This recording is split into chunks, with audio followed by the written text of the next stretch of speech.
good, everybody, man? It's your boy Junior here, bring y'all back with another reaction video. But we got another death battle video. Another death battle video, I mean.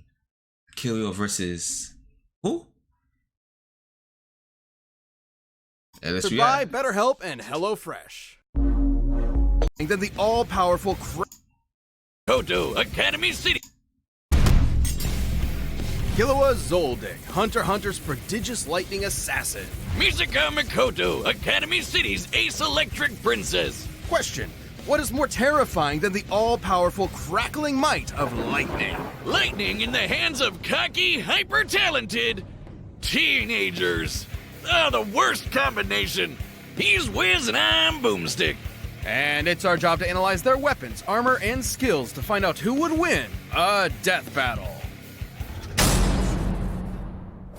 The Zoldicks, a vicious family of assassins known the world over. So infamous for their killing techniques, a single photo of any member sells for millions. You don't want to be the target of their next family outing. But like all families, there's bound to be a rebel. As was the case with the middle child, Killua. They seriously named him Kill?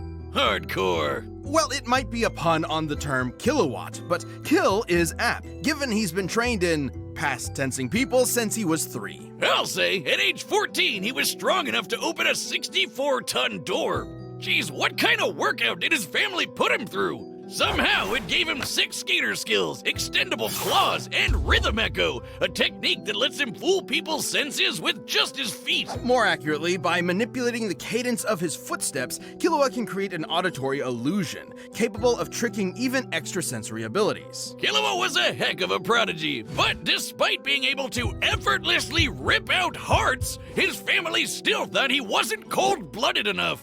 Fed up, he ran away. Not to the circus, but to the Hunter Association, an association of people who hunt stuff. There, he tested himself in the Hunter's exam and inevitably had gone head over heels for his new friend, Gon. Get it? Oh God, Wiz, are you still taking those waste-of-time improv classes? Yes, and I think it's going pretty well. Killua's family didn't like him making friends, so they sat him down and then calmly and politely tortured him mercilessly as punishment. It was only thanks to Gon that Killua finally convinced his old man to let him go out on adventures with his buddies. But this change of heart was no act of compassion. Killua's father saw his freedom as just another step in molding him into a better killer. And in some ways, he was right. Through his adventures, Killua learned Nen, an invisible life force that... Yeah, it's key. It's always key. Actually, this one's a bit more complicated. You see, Nen is utilized through 4 main principles. 10 for containing your aura while defending from physical and mental attacks, Zetsu for relieving fatigue and masking your presence, Ren for bolstering strength and influencing emotions. That's pretty standard so far. And Hatsu, the unique way in which one's Nen is expressed. This comes in many forms, but all fall into one of 6 types, which represent how proficient a Nen user is at certain techniques. So it's an RPG class system? More like a hybrid class system, because most users actually fall somewhere between 2 categories, giving them differing degrees of proficiency. Techniques from these Nen categories can even be further enhanced by adding rules to their use. Oh, then there are the advanced principles, which... Oh God, okay, I get it. But we haven't even talked about Killua's Hatsu yet. Killua is a transmuter enhancer, i.e. he specializes in transmuting his aura into different forms and enhancing the power of himself and others. He uses his aura to... He makes lightning!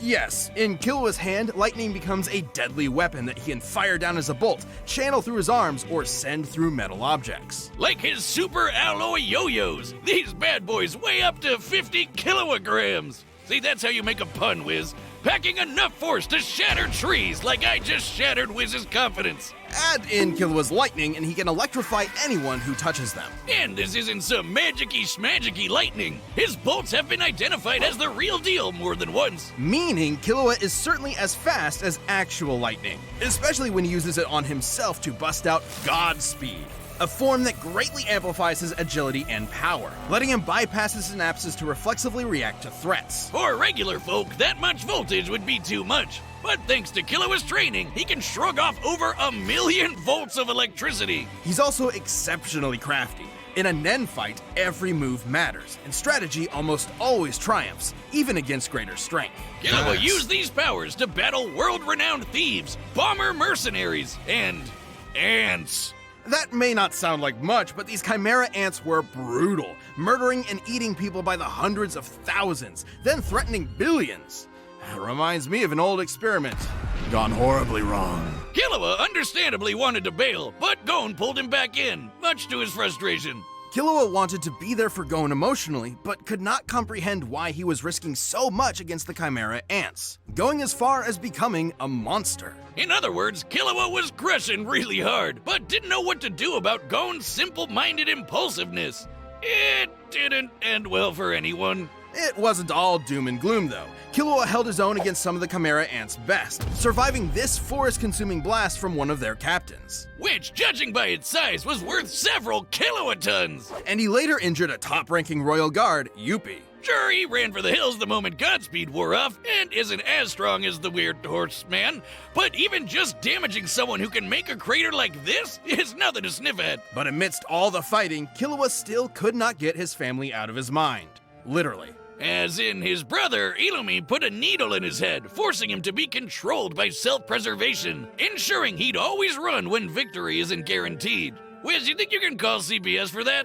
Thankfully, after some much-needed self-surgery and self-reflection, Killua removed it, overcoming his mental barrier and ready to risk his life for those he cherishes. Which he did when he finally got himself and his dear sister Alluka away from their demented family. He even brought Gon back from the brink of his creepy Nen coma. But despite how valuable Gon was as a friend, Killua realized his unhealthy dependence on him. So he decided to travel with and protect Alluka, finally realizing what he wants to do for the rest of his life. Oh god, the tearful romantic parting! Still, if Gon or Alluka ever need help, Killua is sure to come running. Ready to Killua anyone dumb enough to mess with him or those he cares about.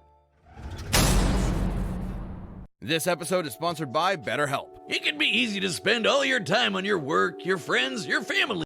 BetterHelp, HELP.com/deathbattle. Academy City, a sprawling metropolis filled with schools where espers train to master their supernatural abilities. Most of these youngins dream of rivaling the best espers, but only a few are hardworking and smart enough to do it. Among them being Tokiwadai Middle School's Level 5 Electro Master, Misaka Mikoto. Level 5? So she's a Pokemon, but an anime girl. Each esper's power and utility is ranked, with Level 5 being the highest they can normally achieve. And after working up to that level, Misaka became unstoppable. She can magnetize herself to metal, electrically enhance her physique, sense her surroundings through an electromagnetic radar, and generate billions of volts. In addition, she can make iron sand from disparate particles in the air to form tornadoes, body decoys, or a sword that vibrates at rapid speeds for enhanced cutting power. Just what an anime girl needs, a chainsaw. Man, if she gets serious, Misaka can even make a friggin' 6 million ton kaiju out of it. With such tremendous power, Misaka put an end to many crimes, earning fear among criminals, admiration among her peers, and lots of personal pride in her abilities. There was nothing she couldn't overcome. Nothing except the bane of all tsunderes, a frizzy-haired, dumbass anime protagonist. Enter Kamijo Toma, a level 0 nobody who Misaka could not harm, no matter how many times she tried. Oh, I hate you, but I secretly love you, and it'll work out in the end. Shut up! But she'd have more than a dork like Toma to worry about. As amazing as Academy City is, it's more corrupt than New York real estate.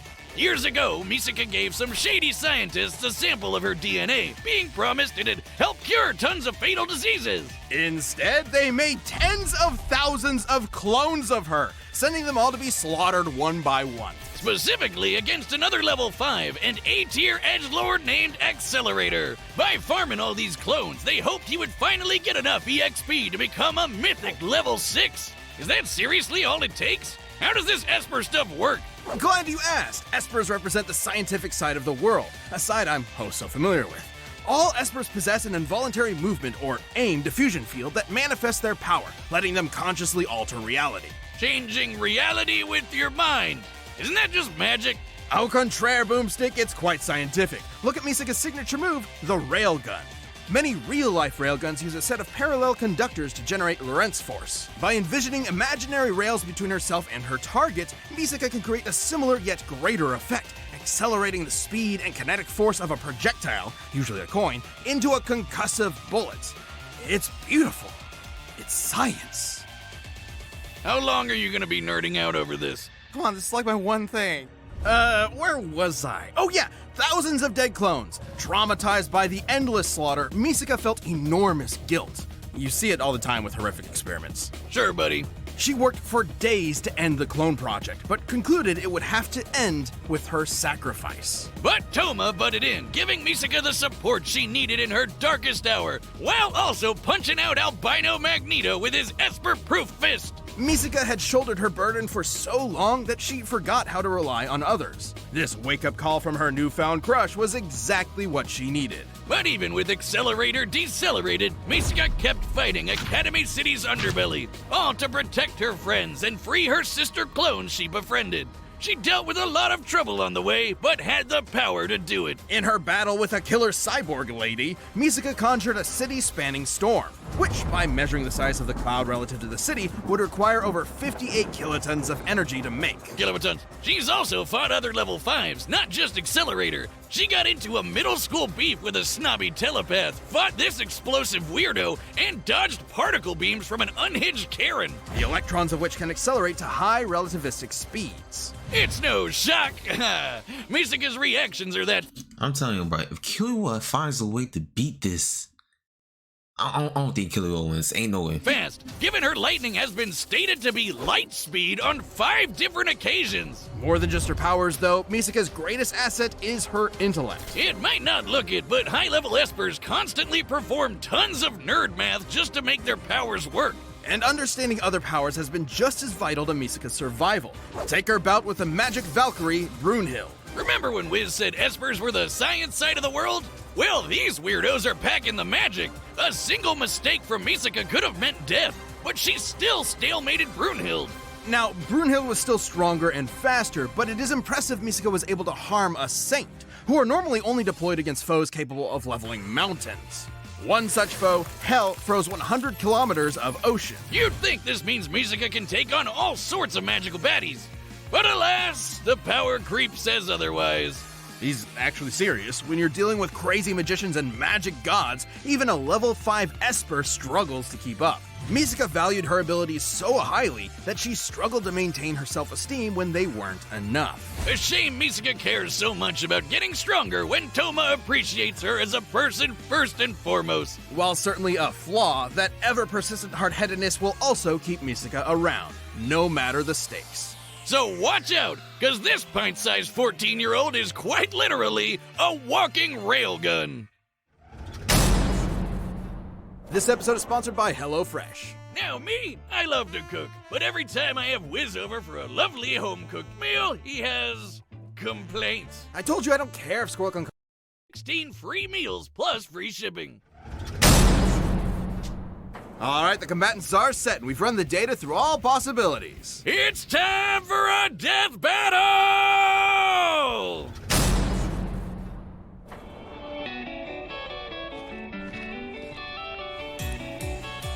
Hey, that's mine. I've been looking for it all day. Give it here. You want it? Come and get it.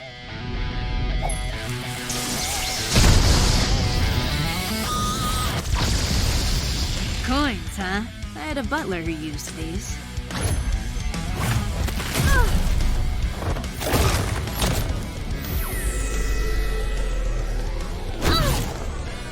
Focus. It's a trick of sound, not sight. Gotcha!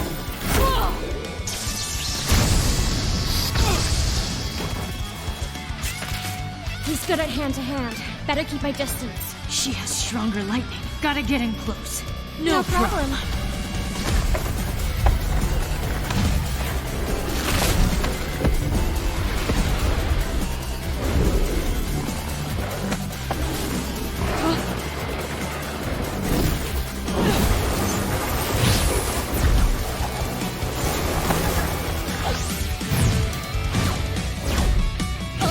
No time to break!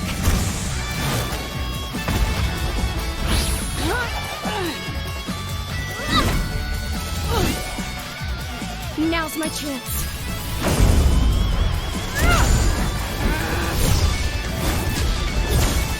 You don't know when to quit!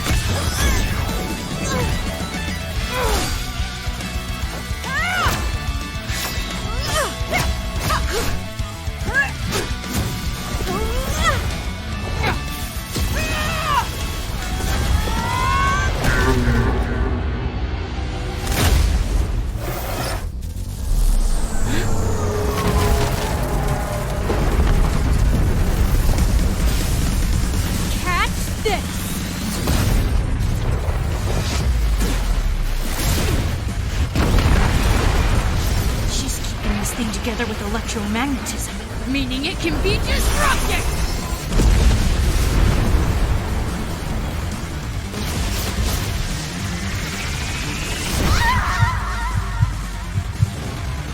Wait a minute. Distance, 35 meters. Altitude, 45, 40, now.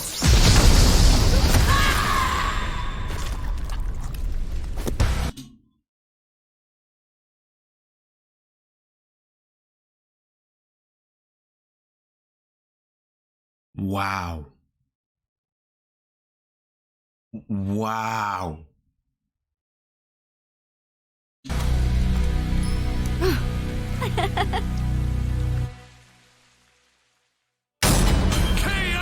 The angle, the electromagnetism, the science. It's... All right, take a breather there, champ. Whew.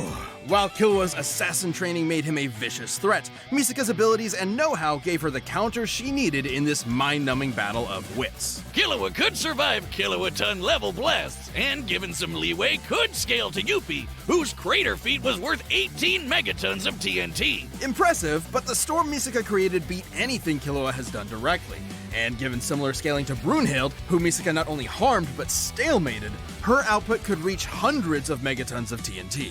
Meaning, no matter which numbers are used, Misaka would always have the advantage in raw electrical power. No surprise there. Killua may have shrugged off 1,000,000 volts of electricity, but Misaka can dish out and survive billions. Still, both characters have contended with and harmed stronger opponents, and the two power systems they work under have allowed weaker opponents to defeat stronger ones in the past. So, might alone wouldn't net either a win. Plus, Killua was way better at hand-to-hand and physically stronger. Knowing his crafty assassin skills, things could have gone south for Misaka if she wasn't careful. But fortunately for the railgun, she was. Her fight with Brunhild shows she knows how to deal with tough, up-close threats while keeping her distance. And being able to dodge particle beams meant Misaka was more than fast enough to react to even Killua's lightning-quick speed. Add to that her bigger pool of powers, and she had plenty of ways to counter Rhythm Echo, since Killua was lightning, or just pin him in place long enough to pull off a railgun finisher. Killua was strong, but he wasn't gonna outmuscle 6 million tons of iron sand.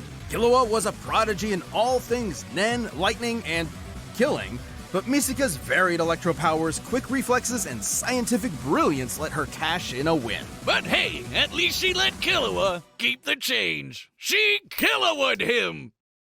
The winner is Misaka Mikoto. Fuck, I might have to watch this shit. I might have to watch that, bro. Fuck. That shit was gas. I might have to watch that. But if you guys enjoyed that shit, make sure to leave a like, comment, and subscribe. And I'm out, bro. Peace.